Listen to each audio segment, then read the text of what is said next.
World breastfeeding week अवसर रे IMA member मानकर आईएमए हाउस ठारे आपण मानक पई आज होची वर्ल्ड ब्रेस्टफीडिंग वीक पृथ्वी सारा विश्व स्तनपान दिवस पालन करा जाउची।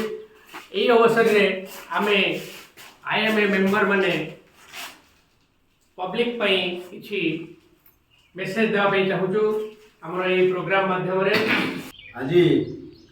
विश्व स्तन्यपान सप्ताह पालन अवसर में आमर आईएमए हाउस रे उपस्थित आमर आईएमए मेंबर मान को स्वागत करुँची जे यही जो सचेतनता अभियान रे आम समस्त योगदान पूरा स्वागत योग्य एवं यही अवसर में आमर बार्ता रहिबो जे ये जो आमर जो थीम अच्छी closing the gap and support breast support for all केवल माँ क्षीर 6 मास पर्यंत दबा एवं जन्म हबार 1 घंटा भितर शिशु को निश्चित भाव में माँ क्षीर खुआइबा। आज वर्ल्ड ब्रेस्टफीडिंग वीक अवसर में आम समस्त एकत्रित होइछे से समस्त बहुत बहुत धन्यवाद। देखली डॉक्टर मु पीजी करी डॉक्टर धर्माराव पट्टनायक पाखे सांगे सी आम सब पहुँचला बेलू जो सार राउंड रे आसवे प्रोफेसर समस्ते मदर मान पीज धरई थे माँ मान कहवा से इंटरनेटली केते 20-25% हो समस्ते भारी खुशी है देखले। ब्रेस्ट फीडिंग सप्ताह पालन करने उद्देश्य हूँ आम केमती ब्रेस्ट फीडिंग को प्रमोट करूँ। यह जो सार मैंने कहले जे 1992 मसीह आरंभ होता यूनिसेफ एवं वर्ल्ड हेल्थ ऑर्गेनाइजेशन द्वारा यहाँ अनुमोदित होकर आरंभ होती प्रति वर्ष आम यहाँ पालन करूँ। इनिशिएशन ऑफ ब्रेस्ट फीडिंग यदि प्रथम 1 घंटा भितर आम दौचु से देखा 20% न्यूबॉर्न डेथ जोटा कि नवजात शिशुर मृत्युहार कमुची। सहीपरी माँ मान क्षेत्र में माँ मैंने ब्रेस्ट फीडिंग कले से जो चर्बी अंश देह कमी जाऊँगी क्षीर में जो फैट जाऊँ चर्बी अंश देह भी शरीर भल रुहे केते cancer breast cancer ovarian cancer uterine cancer प्रभृति कम हबार देखा जाइए। पुणी ब्रेस्ट फीडिंग समय आमर जो नेचुरल कंट्रासेप्शन जोटा कि फैमिली प्लानिंग मेथड भी कार्य करता है। शुभ सकाळ समस्त को ब्रेस्ट फीडिंग वीक रे मोर मेसेज रहिबो actually breast milk is best milk and breast feeding is best feeding. माँ क्षीर नेचर रो गिफ्ट माँ पाई छुआ पाई एनवायरनमेंट पाई सोसाइटी पाई छुआ को जिते आम क्षीर पीएबा आम भितरे क्षीर प्रोड्यूस सेते अधिका हबो। मने पकई दिए यूनिवर्सल ट्रूथ ऑफ एबंडेंस। माँ मानकर एवं छुआ मान गोटे भल चिंताधारा रखिक समस्त उपस्थित होती। मोर गोटे मन अच्छी जो सब गंडगोल करती पे कहते तू पाखुआ जदि माँ क्षीर पाखु मो पाखुआ केमती लड़वा देखा तो माँ क्षीर दम के जना पड़े। तेणु यही अवसर में मुझे समस्त को अनुरोध करी डाक्तर एमठ आरंभ कर कर्मचारी समस्त को सचेतन करूँ समस्ते माँ क्षीर चिंता करेंगे। आउ मेन कथा है घरे रोकवा सासू जो माने कि बहुत हैरान कर। Good morning. तो विश्व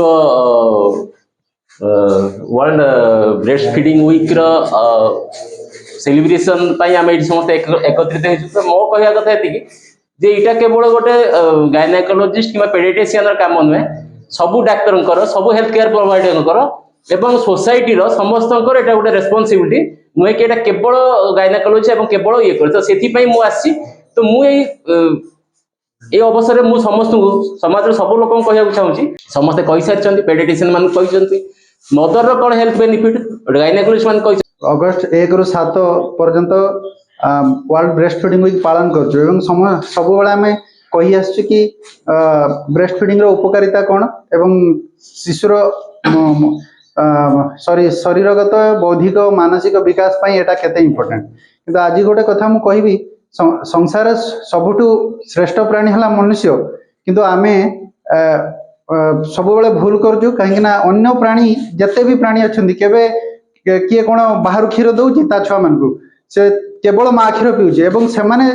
छुआ को पीए कि गाई हो कि छेली हो कि महिषी हो से आमको आहरी अधिका क्षीर दौरान आमर जे माँ मानकर क्षीर होनी बोली भाविया भूल प्रथम 1 ରୁ 3 दिन भितर जो कष क्षीर हुए से बहुत कोलेस्ट्रॉल थाए एवं से बहुत माने बहुत सेटा एनर्जी रिच एवं जो बुंदे 2 बुंदा क्षीर भी शिशु पई यथेष्ट तेणु घरर जो माने मुरबी श्रेणी लोक रहिले जो माने कि सासू ससुर स्वामी कि जा बड़ देढ़शुर यही माने जदि सचेतन हेबे एक कथा मु कहबी जे सबु वर्ष तो आमे थीम उपरे कार्यक्रम करछु ए वर्ष भी मध्य गोटे थीम अछि सर ऑलरेडी कहि सारचंदी तेणु विशेष करी कि आमे सरकार को मध्य मोर अनुरोध जे से माने जो नियम करूचंती ए जो फॉर्मूला फीडिंग जो प्रमोट करा जाउची ता ऊपर से माने टिके शक्ति से ये नियंतु काहे बहुत समय देखिछु डॉक्टर माने न लेखिले मध्य से माने काउंटर किने आनी की मेडिसिन काउंटर किने आनी की केवल प्रेस्क्रिप्शन जदि डॉक्टर प्रेस्क्रिप्शन करले ताहले आज विश्व स्तन्यपान दिवस सप्ताह उपलक्षे मोर एठार उपस्थित CDM sir Raut sir Mamata madam Ajay sir Mahesh sir वरिष्ठ gynaec Madan sir PL Mohan sir सब समस्त को प्रणाम। विश्व स्तन्यपान दिवस उपलक्षे मोर एतिकी समाज को वार्ता रहिबो जे माँ क्षीर कौन समतुल्य ना तेणु पिला जन्म हवा मात्रे तेणु माँ क्षीर 1 घंटा मध्य निहाती दबा आवश्यक एवं एटा कंटिन्यू 6 मास पर्यंत निहाती रहिबा दरकार जो कि पिला मानकर डेवलपमेंट पिला माने सुस्थ सबल रहिबे एवं रोग रे पीड़ित हेबेनी या द्वारा मध्य माँ मानकर मध्य हार्मोनल बैलेंस टा ठीक रहिबो जो कि से माने मध्य सुस्थ सबल रहिबे।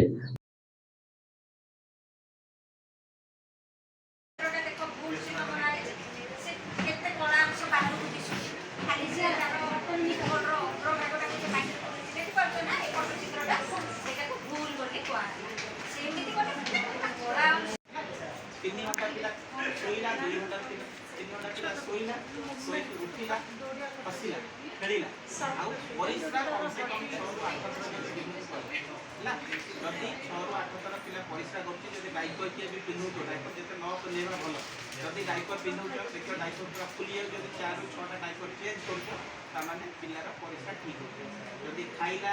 ପରେ ପିଲା କ୍ଷୀର ଛାଡ଼ିଲା ଆଉ ପିଲା ହସିଲା ଖେଳିଲା ତାପରେ 2 ଘଣ୍ଟା ଶୋଇଲା ଆଉ 6 ରୁ 8 ଥର ଦିନକୁ ପରିସ୍ରା କଲା